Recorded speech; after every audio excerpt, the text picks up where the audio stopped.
Alright, welcome back to Nick Lenz's Comic Corner, classic lesson known classic. This episode number 2944 and Doubleshot number 2838. Now I have a Batman and Superman trade here. First up, it's Batman Detective Comics by Ram V, Volume 3, Gotham, Nocturne, Act 2. Of course, Ram V is the writing here, with Simon Spurrier and Dan Winters on the writing too, with artwork by Ivan Reyes, Danny Miki, Stefan Raffel, Aaron Campbell, Hayden Sherman, Casper Wingard, Francis Vakovala, really artist, Eduardo Pazisa, Goran Sugusa, Dustin Nagan, Joe Nagaun, Joe Perito, Julia Ferreira, and Juan Castro. Evan Koog does the cover art here. Now, this book collects issues 1071 through 1075. So, basically, the book opens up with, well, a palace, basically an opera about to open up here, and then we have him here. Batman watches with Nightwing and Cassie Kane Batgirl. And then we go to him talking to Talia about basically related to his Doom stuff. And we have a flashback of basically a little bit about this Organborough Palace stuff, their history, and of course their history also running into Vandal Savage. Yes, that's Vandal Savage. Which, one thing at least I gotta praise this book, I love the artwork. It's very consistent the whole book. So we have their history with basically them. We have Batman doing this stuff here.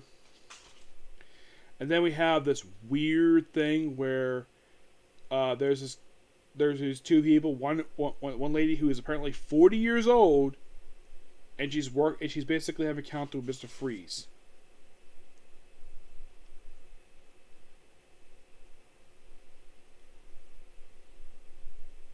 Yeah, and he also proceeds to do something really kind of dumb, pathetic to Mr. Freeze. Okay, because he dare freeze her. She proceeds to kick him in the balls. Yeah. Yeah, and apparently his wife hates him now. Apparently. And, by the way, this story goes absolutely, and of course wraps up that storyline. Oh, look, a variant cover. We have Solomon Grundy and Cheshire Cat. Leanne Harper. Who was actually not in this book. So then present day is this place opening up, and of course he's fighting this guy in this... who think he's like a pirate, but he really isn't. So, oh, and this I thought was really cool. So, they have this thing called the Oracle Network, where basically it's Batman family, including basically Gordon P.I., he's former commissioner. He's basically just a detective. And he's basically on it. Of course, he doesn't know Bruce Wayne is Batman, but he's on the Oracle Network. I'm thinking this makes total sense, given the fact that he's a former police detective, former police commissioner, and the fact that people know him pretty much in the city. He's a well-respected person in the city. He's not corrupt. He's almost well-respected. So, we have Nightwing fighting basically these experiments. We have Cass fighting terrorists. We're looking for people without captive. Oh yeah, and at one point in this book, everybody's being brainwashed by this program, and Renee and of course we also have appearance by I think it's supposed to be a 10-eyed bandit. I think it is. It was sketchy for this one.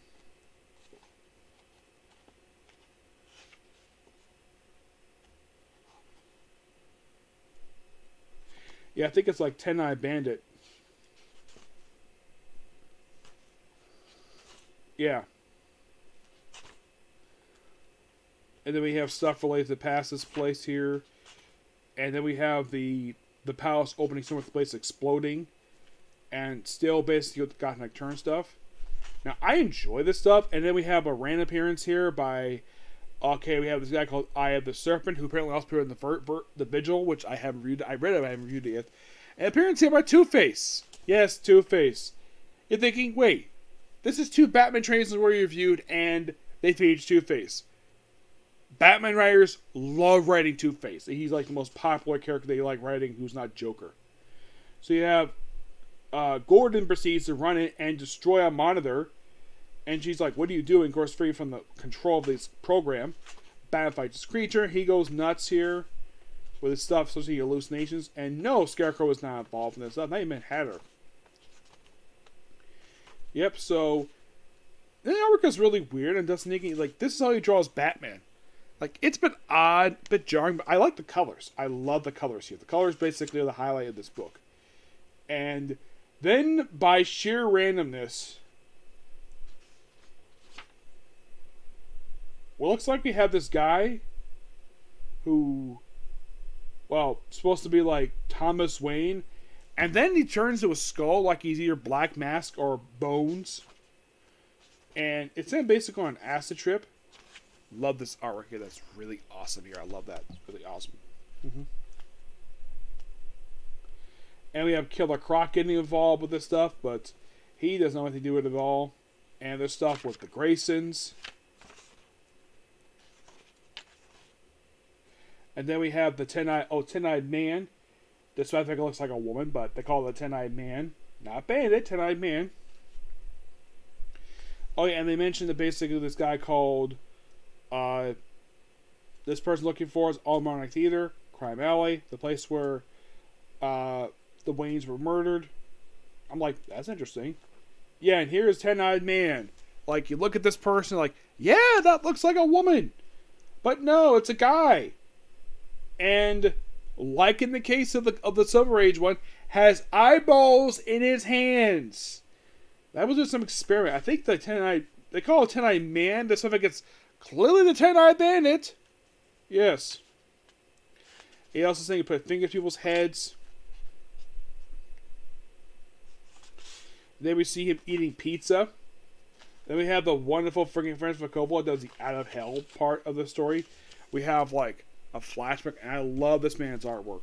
Like, I'm thinking like, now this is the guy who did for Batman. Like, when people think of this artist, based on the colors here, what's one story people think of when people see this artwork? Black Mirror. Yep, Black Mirror. A story that came out 13 years ago, and that's the first story that comes to mind because that's basically what a lot of people essentially with his artwork. And I love this because it was flashback to Alfred, and then we have Batman going back to Wayne Manor, where he's like crying at the grave of Alfred. Then we have this cop who shoots his partner who's been following him partially the story, and like the book is just a lot of fun. I love this book. I love all the artwork in here. The storytelling is really good, and it's a very interesting note here. Just like the back cover features Catwoman, she's not in here at all. But I give this book roughly a 9 out of 10. I thoroughly enjoyed this.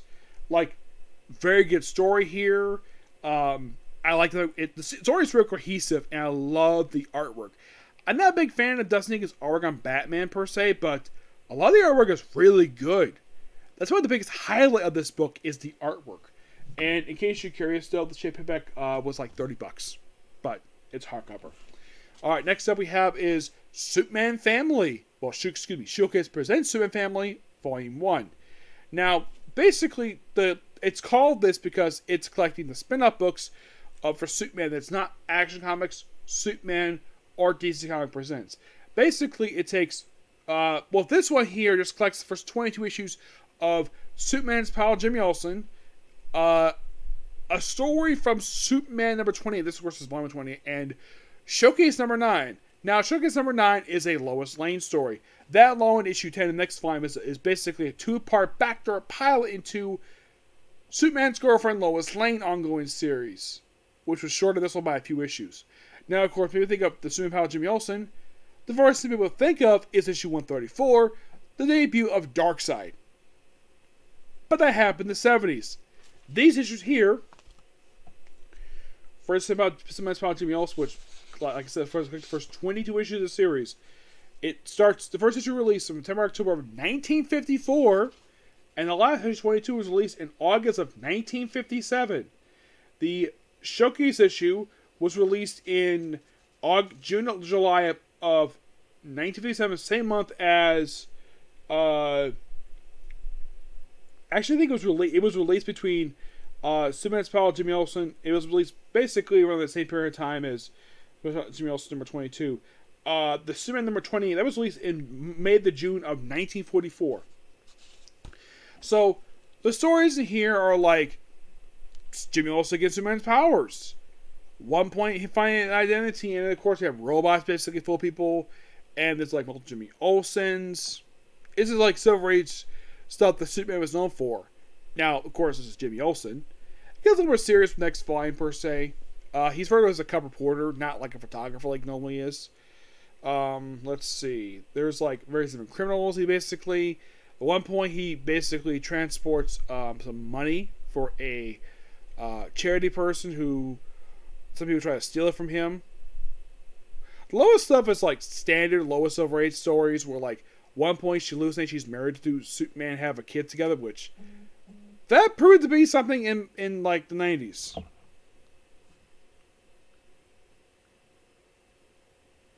I'll look out later.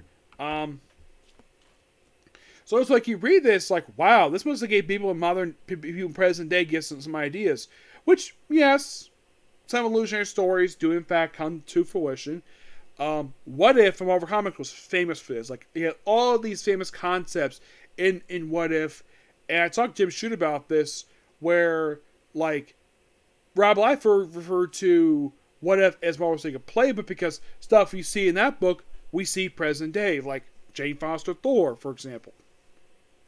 In some way, DC writers who love Silver Age do draw inspiration for Silver Age, but don't like rip it off. All it is Grant Morrison, where he basically brings characters from Silver Age to present day who don't make sense in present day. But this book, it's just really good. Like, here's some stories you have for it. The Boy of a Thousand Phases, The Case of the Jumperjack Jinx, The Man of Steel Substitute, Flying Jimmy Olsen, Hide and Seek Mystery, Superman Olsen, Superman's ex-pal. That was the story at one point he basically stopped being Superman's pal for an issue. The Boy Millionaire, which that actually is something is really true about Jimmy Olsen because he's actually rich. So he works at the planet.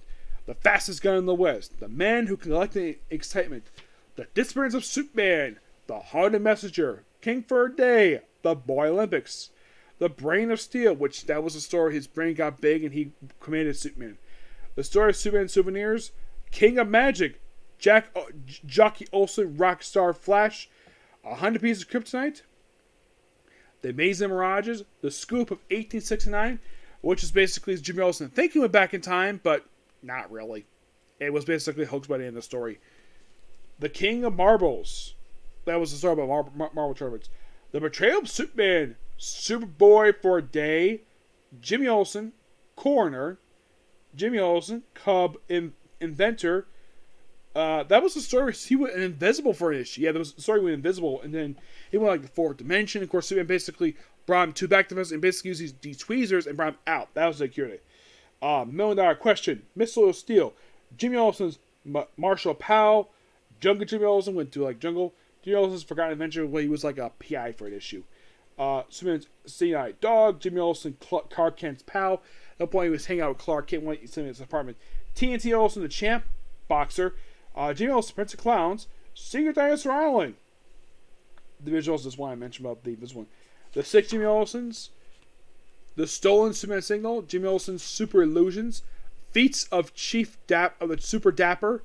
The Meek Jimmy Olsen. The Boys Superman. Oh, there's one story in here where he's gone for Superman Single Watch and he brings in Super Baby. And then eventually becomes Super Boy. And then eventually Superman thanks Superboy fixing the whole thing. I thought it was kind of funny. Jimmy Olsen Speed Demon. Unwanted Superman Souvenirs. The 3-letter Jimmy Olsen. The Boy of Steel. Yeah, same sort of place. The Super Liar Metropolis. Telling various lies at Light Machine. Jimmy Olsen in the 50th Century. The Case of the Cartoon Scoops. The Radioactive Boy, Super Safari, The Riddler Reporter, which was a robot who was a guy under a mask trying to be a reporter. Superboy, Jimmy Olsen's pal, which I was starting talking about time travel.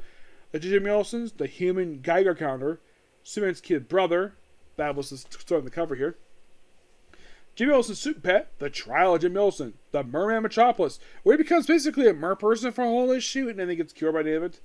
The Legend of Greenbeard Olsen, Wonderlad, The Wedding Jimmy Olsen, which was a fake thing where he tended to marry Lois Lane. The Circus issue, The Girl Superman's Past, New Lois Lane, Mrs. Superman, Superman 22, The Mystery of Millionaire Hobos, Super Hallucinations, and The Soup Brain of Jimmy Olsen. Girl Reporter for that one. Yeah, a lot of these stories here are done by, well, they're written by, they don't have a credited writer here for these issues, but a lot of the issues are drawn by the late Kurt Swan with inks by Stan Kane. Okay, the story is written by Otto Bender and Kurt Swan, Ray Burley. Really cool stuff here. Can't wait to discuss the remaining 3 volumes of this one, because I like this stuff. I give this book roughly 8 out of 10. Really good. Actually, I'm gonna give it a 9. I thought it was really good. Nothing bad in that book. It celebrates goofiness at its finest. Yep. So yeah, that's particularly a particular review. Please be sure to like, comment, subscribe, turn notifications, and do the dislike button. Well, next up is the last anime to discuss for right now, Rama Half. Yep. Next video. Bye.